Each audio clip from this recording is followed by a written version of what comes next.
कर्ण को युद्ध में मार गिराने के लिए अर्जुन पाशुपतास्त्र प्राप्त करना चाहता था। अपने इस कार्य को पूरा करने के लिए वह इंद्रनील पर्वत पर शिव की मिट्टी की प्रतिमा बनाकर तपस्या करने बैठ गया। उसकी कठिन तपस्या से समूचा वन प्रदेश जल उठा। वहां रहने वाले ऋषिमुनि घबरा गए। वे भगवान शिव के पास पहुंचे। भगवान शिव पार्वती सहित अपने आसन पर विराजमान थे। भगवान शिव की स्तुति करने के पश्चात ऋषिमुनियों ने कहा, भगवान, एक तपस्वी जंगल में घनघोर तपस्या कर रहा है। उसकी तपस्या के हवन कुंड की आग से समूचा जंगल तपने लगा है। हम लोगों का वहां रहना मुश्किल हो गया है। कृपया हमें उससे मुक्ति दिलवाइए। भगवान शिव ने उन्हें आश्वस्त किया। फिर ऋषिमुनि वापस अपनी कुटिया की ओर लौट गए। जब ऋषिमुनि चले गए तो शिव पार्वती से बोले, वह निश्चित रूप से अर्जुन ही है देवी। उन ऋषियों का अनुमान बिल्कुल सही है। पार्वती बोली, लेकिन वह कठिन तप किस लिए कर रहा है स्वामी? इसका पता लगाना चाहिए। आपने ऋषिमुनियों को आश्वासन भी दिया है। शिव बोले, वह पाशुपत अस्त्र प्राप्त करने के लिए तप कर रहा है देवी। बिना पाशुपत प्राप्त किए वह अपना तप भंग नहीं करेगा। तो फिर पार्वती बोली। शिव बोले, हम वेश बदलकर उसके पास पहुंचते हैं। उसकी परीक्षा करेंगे कि वह पाशुपत अस्त्र धारण करने का अधिकारी है भी या नहीं। अगर वह अपनी परीक्षा में सफल हुआ तो मैं उसे पाशुपत दे दूंगा। शिव और पार्वती दोनों ने वेश बदल लिया। शिव किरात बन गए और पार्वती किरात की पत्नी। शिव के गणों ने स्त्रियों का वेश धारण कर लिया। कुछ गण पुरुष वेश में ही किरात का वेश धारण किए उनके साथ चल पड़े। वे सब उस उपवन में पहुंचे जहां अर्जुन शिव की प्रतिमा के सम्मुख बैठा कठिन तप कर रहा था। निकट ही धरती पर उसके अस्त्र शस्त्र रखे हुए थे। उस वन में एक विकट राक्षस रहता था। सारे ऋषिमुनि उससे भयभीत रहते थे। राक्षस ने अर्जुन को अकेले बैठे तप में लीन देखा तो उसने एक सूअर का वेश बनाया और वह सीधा अर्जुन की ओर झपटने को तैयार हुआ। तभी शिव और पार्वती की निगाह अर्जुन पर झपटने को तैयार उस सूअर रूपी राक्षस पर पड़ी। यह देख पार्वती बोली, देखो देखो भगवान, वह राक्षस अर्जुन पर झपटने की तैयारी कर रहा है। उसे समाप्त कर दो, अन्यथा वह आपके भक्त को मार डालेगा। शिव बोले, वह ऐसा नहीं कर सकेगा देवी।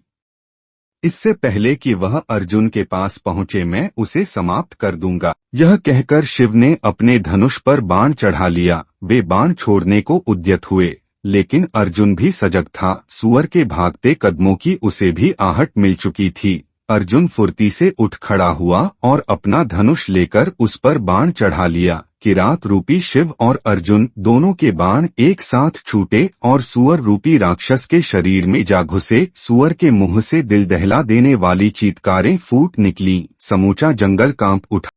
मरते ही उसका मायावी रूप समाप्त हो गया और वह एक पहाड़ की तरह जमीन पर धड़ाम से आ गिरा। किरात बने भगवान शिव के गणों ने जय जयकार करनी आरंभ कर दी। किरात और अर्जुन दोनों एक साथ मृत सूअर के पास पहुंचे। अर्जुन मुस्कुराते हुए बोला, निशाना तो तुमने ठीक ही लगाया, किंतु तुम चूक गए।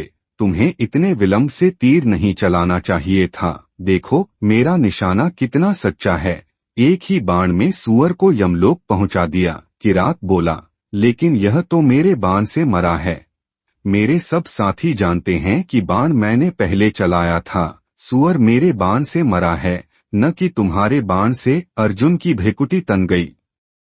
वह क्रोध में आकर बोला, बाण मेरा लगा है, सूअर मेरे ही बाण से मरा है, न कि तुम्हारे बाण से। शिव बने किरात ने भी गुस्से से भरकर कहा, तो फिर ठीक है, इसका फैसला युद्ध से हो जाए। जो जीत जाए वही इसे मारने का वास्तविक अधिकारी माना जाएगा। फिर दोनों में भयानक युद्ध छिड़ गया। दोनों ओर से तीरों की वर्षा होने लगी। एक बाण छोड़ता तो दूसरा तत्काल उसे काट देता। काफी देर तक यह युद्ध चलता रहा। अर्जुन के सारे बाण समाप्त हो गए। वह चिंतित होकर सोचने लगा, आश्चर्य है, मेरे सारे बाण समाप्त हो गए, किंतु किरात को एक खरोंच तक भी नहीं आई है। यह कैसा चमत्कार है। यह सोच उसने धनुष उठाया और उसकी डोरी से किरात को फंसा लिया, लेकिन अगले ही क्षण उसे एक तीव्र झटका सा लगा। किरात ने न सिर्फ स्वयं को ही मुक्त करा लिया बल्कि अर्जुन को भी ऊपर उठाकर दूर पटक दिया। अर्जुन का पूरा जिस्म दर्द से भर उठा। गुस्से में भरकर उसने तलवार उठा ली और किरात पर टूट पड़ा, लेकिन किरात के शरीर से टकराते ही उसकी तलवार टूट गई। अर्जुन गुस्से से पागल हो उठा। वह पेड़ उखाड़ उखाड़ कर किरात पर प्रहार करने लगा, किंतु किरात तो जैसे फौलाद का बना हुआ था, उस पर रंचमात्र भी असर न हुआ। वह उसी तरह खड़ा मुस्कुराता रहा। अर्जुन बहुत थक चुका था। उसका रोम रोम पीड़ा से बेहाल हो गया। बेबस होकर वह पुनः भगवान शिव की प्रतिमा के पास पहुंचा और उनकी स्तुति करने लगा। हे त्रिशूलधारी, यह कैसा चमत्कार है! एक साधारण सा किरात और इतना बल! अब तुम ही मेरी रक्षा करो प्रभु। अर्जुन ने फूलों की माला शिव की प्रतिमा के गले में डाली। आराधना करते ही उसके शरीर में नवीन स्फूर्ति पैदा होने लगी। वह पुनः स्वस्थ होकर किरात की ओर बढ़ा, लेकिन अगले ही क्षण उसके आश्चर्य का पारावार न रहा। शिव की प्रतिमा पर उसके द्वारा चढ़ाई गई फूलों की माला किरात के गले में झूल रही थी। अर्जुन तुरंत समझ गया कि किरात कोई और न होकर स्वयं साक्षात शिव हैं। वह किरात के चरणों में पड़कर रुंधे गले से बोला, मुझसे बड़ी भूल हुई भगवन, मुझ निर्बुद्धि को क्षमा कर दें। मैं आपको पहचान नहीं सका था। अनजाने में ही मुझसे बहुत बड़ा अपराध हो गया है। भगवान शिव अपने स्वरूप में प्रकट हो गए। उन्होंने अर्जुन की बाहें पकड़कर उसे उठाया और कहा, उठो पुत्र, तुम्हारी परीक्षा पूरी हुई। तुमने कोई अपराध नहीं किया है। किरात का स्वरूप मैंने तुम्हारी परीक्षा लेने के लिए ही धारण किया था। तुम परीक्षा में सफल हुए। मैं तुम्हारी भक्ति से प्रसन्न हूँ। मांगो पुत्र। क्या मांगते हो? अर्जुन बोला, भगवान, मुझे पाशुपत अस्त्र चाहिए ताकि युद्ध में मैं अपने शत्रु का संहार कर सकूं। शिव बोले, पाशुपत तुम्हें मिल जाएगा पुत्र, लेकिन तुम्हें पहले उसे चलाने की विधि सीखनी पड़ेगी, अन्यथा वह तुम्हारे लिए ही विनाशकारी सिद्ध हो जाएगा। यह कहकर भगवान शिव ने उसे पाशुपत अस्त्र दिया और साथ ही उसे चलाने की विधि समझाते हुए बोले, पुत्र, तुम इसे सिर्फ धर्म के कल्याण हेतु ही प्रयोग कर सकोगे। याद रखना, क्रोध में इसे किसी निर्बल आदमी पर भूल से भी प्रयोग मत कर देना।